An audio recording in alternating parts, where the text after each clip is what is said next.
In today's Daily Health, we are digging into an alarming new report about popular hair products. For many Black women, hair braiding with synthetic hair extensions is a common practice, often referred to as a protective style to strengthen and grow the hair. In fact, the market for hair braids, wigs, and extensions is expected to grow at least $6 billion by 2029. That's according to Aristone Market Research. But Consumer Reports find some synthetic hair, often marketed to Black women and girls, contains carcinogens and at times lead. The findings are leading some to ask how protective these styles really are. And one of those people is Crystal Thomas. She is a medical student who published commentary about this issue in an academic journal.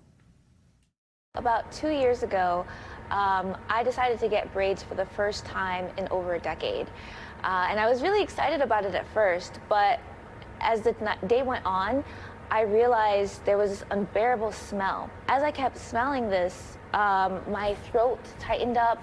It felt very dry, and I noticed my hair was itching, and it was just difficult to breathe overall. After a week of continuous washing, I said, seeing that the smell didn't go away, I said, you know what, I'm getting rid of these.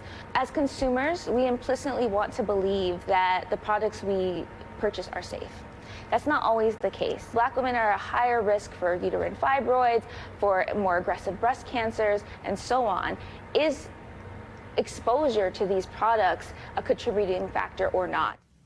Here to help us explore some of those questions is Ami Zoda. She's an associate professor at Columbia University School of Public Health. Thank you so much for joining us. So I want to start with some of Consumer Reports' findings, and they really raised some eyebrows. They looked at 10 different synthetic hair products from multiple companies, and 100% of them, they found carcinogens. Those are chemicals that can cause cancer. In 9 out of 10, they found lead, and they often found other issues in compounds, and they also found volatile organic compounds, or VOCs. So my question to you is, what is the impact of repeated exposure to chemicals like this, especially given that braids are so often worn for weeks at a time?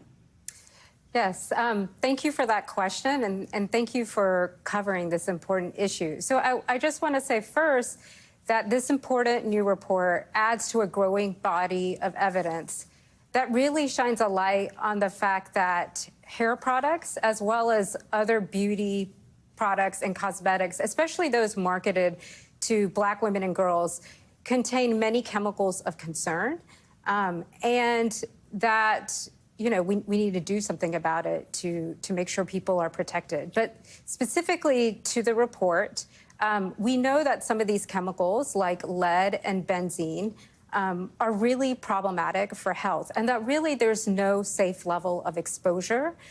We also know other chemicals, like methylene chloride, which was found in certain products, is banned in consumer products from the EPA, and it's also on the restricted list of chemicals by the FDA. So they have a list of 11 chemicals that are not allowed in cosmetics, and methylene chloride is one of them. Wow. And notably, right, this was a study of 10 products, but there are so many more on the market. Crystal Thomas, who we heard from, said she used Kaneka, and we reached out to all of the brands who were in that study. We did not immediately hear back, but prior, Consumer Reports got a statement from Kaneka, and they said in part that they only manufacture the fibers that are used in their hair products, but they do not produce the final product. And so my question to you is, who is ultimately responsible for what goes into our cosmetics and our hair products?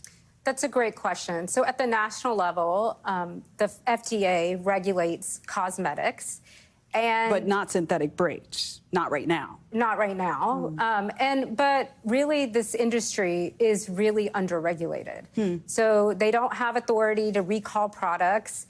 They don't have a list of chemicals of concern that companies have to check for. And even for the types of tests that companies often do to test the health and safety, they're really looking for acute health concerns, like gross, like very extreme reproductive and developmental toxicity. Right, but these longer studies take more time. Right. So I wonder, for someone at home in a line or two, what's your advice to them if they say, I want to braid my hair, but I don't know if it's safe? That's a great question. So I think there are a few companies that are trying to make non-toxic, plant-based alternatives. Of course, they're expensive, but I think you can, use the power of your dollar to support them. I also think at the state level, there are some good initiatives going on that are trying to create more transparency and greater regulation. Yeah, and more people are looking for that, too. Ami Zoda, really insightful. Thank you so much. And if you have a story, let us know. Stay with us. You're watching Daily. Thanks for watching. Stay updated about breaking news and top stories on the NBC News app or follow us on social media.